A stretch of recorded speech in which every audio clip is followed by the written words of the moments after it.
ओम शांति। आज का पुरुषार्थ। हम सभी भगवान की पालना में पल रहे हैं। वही अपना सत्य ज्ञान देकर, श्रीमत देकर, राह दिखाकर हमारे जीवन को सुख, शांति, पवित्रता और संपदा से भरपूर कर रहे हैं। बहुत अच्छी बातें कही उन्होंने। तुम्हारे दर पर काल कभी नहीं आएगा अगर तुम यहाँ देह से न्यारे अशरीरी होने का अभ्यास करोगे। बहुत अच्छे शब्द। मैं तुम्हें देह से ऐसा मर्जीवा बना देता हूँ कि 2 युग तक तुम्हारे द्वार पर कभी काल नहीं आ सकता। हमें संपन्न बनाने आए हैं हमारे परमपिता। अनेक खजाने उनके पास हैं। सबसे बड़ा सेठ कह दो भगवान ही है। वो सारे खजाने हमें ही तो देने आया है, मालदार बनाने आया है हमें। हम उससे अपने को कनेक्ट करें, उसकी आज्ञाओं पर चलें। पर आज हम विशेष ध्यान दिला रहे हैं सबका भोजन पर। यज्ञ का भोजन, ब्रह्मावत्सव का भोजन ब्रह्मा भोजन कहलाता है, जिसके लिए दिखाते हैं कि देवता भी उस भोजन की ओर आकर्षित होते हैं, उसका पान करना चाहते हैं।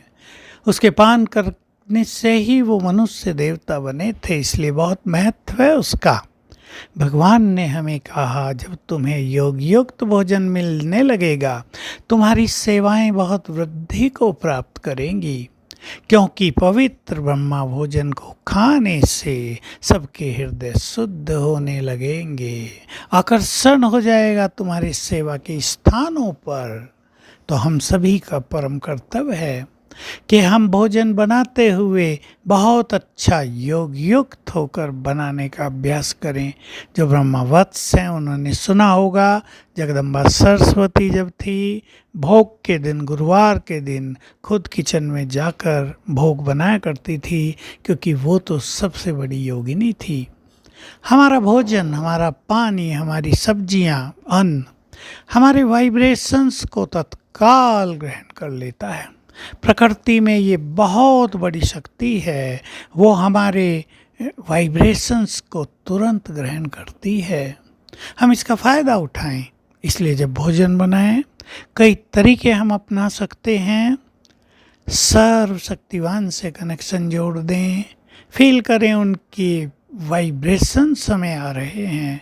बस वो हमारी आँखों से, हमारे हाथों से भोजन में समाते जाएंगे।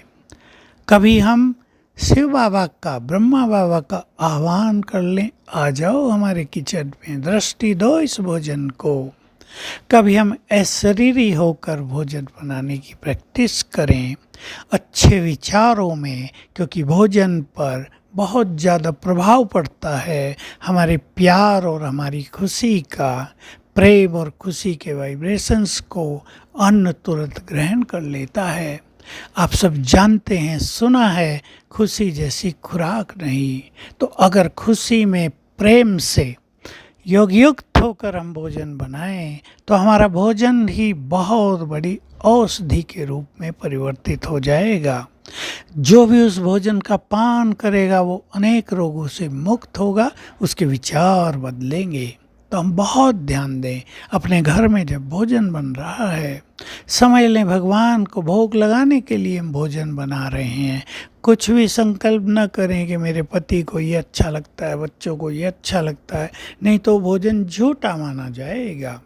और फिर अति प्यार से भगवान को भोग लगाना है। इन सुंदर संकल्पों के साथ भोजन को करेंगे। गीत बजा सकते हैं आप सुंदर, कोई क्लास चला सकते हैं, ताकि आपके संकल्प बहुत महान हो। उस टाइम टेंशन में, परेशानियों में, क्रोध में यदि आप भोजन बना रहे हैं, तो आप अपने भोजन को जहरीला कर रहे हैं, उसका स्वाद भी नष्ट कर रहे हैं। ऐसा भोजन कभी स्वादिष्ट भी नहीं होता। प्यार का, खुशी का स्वाद, पवित्रता का स्वाद भोजन को बहुत स्वादिष्ट बना देता है।